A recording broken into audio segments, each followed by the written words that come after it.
Magandang gabi po, 8:30 na po.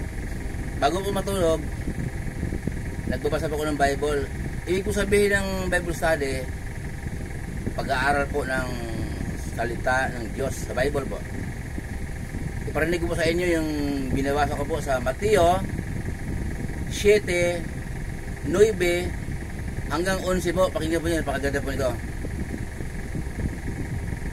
Bibigyan ba ninyo ng bato ang inyong anak pag siya'y humingi ng tinapay?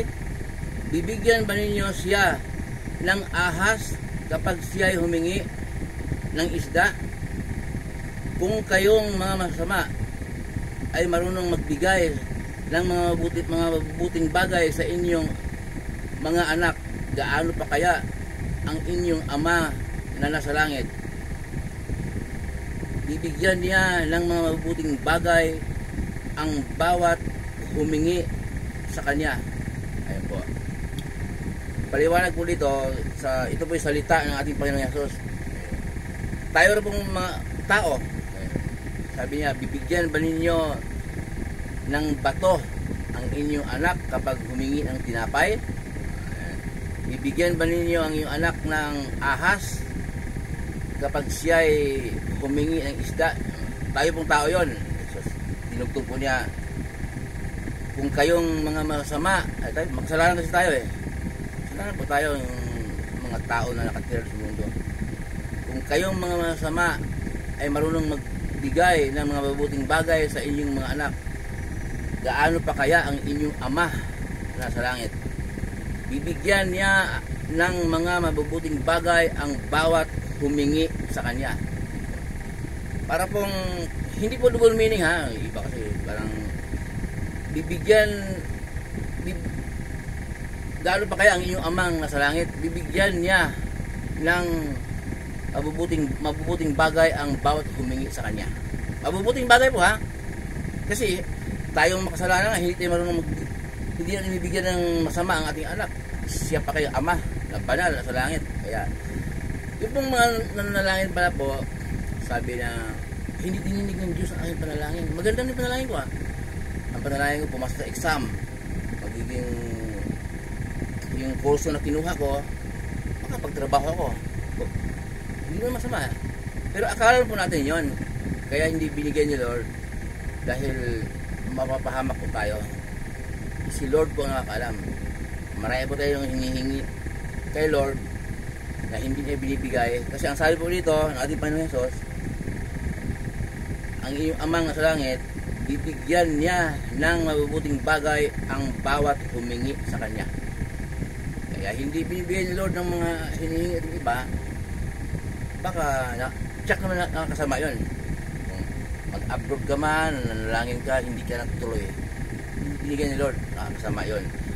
Kahit na mayroon kang mahal, yung jowa, pinapanalangin mo kay Lord yan, mahal ko yung taong yan, Ama, sana maging kami.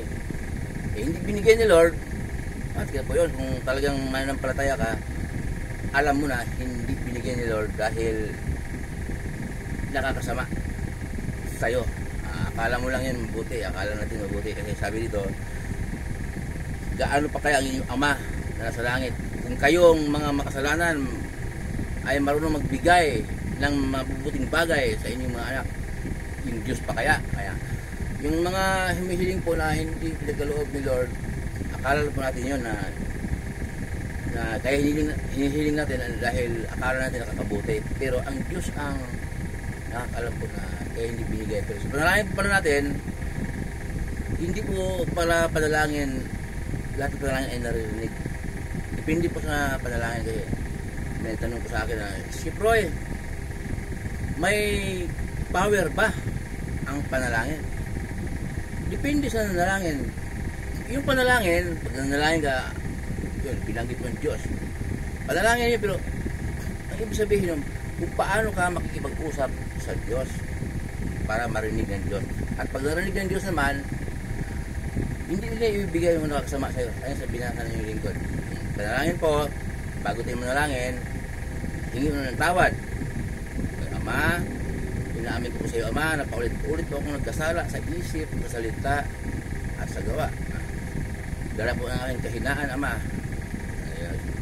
Patawarin po, Ama, sa pangalan ng anak na amin, Panginoon Jesus. Panggitin po natin ang kanyang anak po natin, Panginoon Jesus. Bilang turo ni Jesus. Turo ni Jesus yan. Humingi kayo sa Ama sa aking pangalan. Yan sabi ni Jesus. Kaya, ayun, hihiling ka.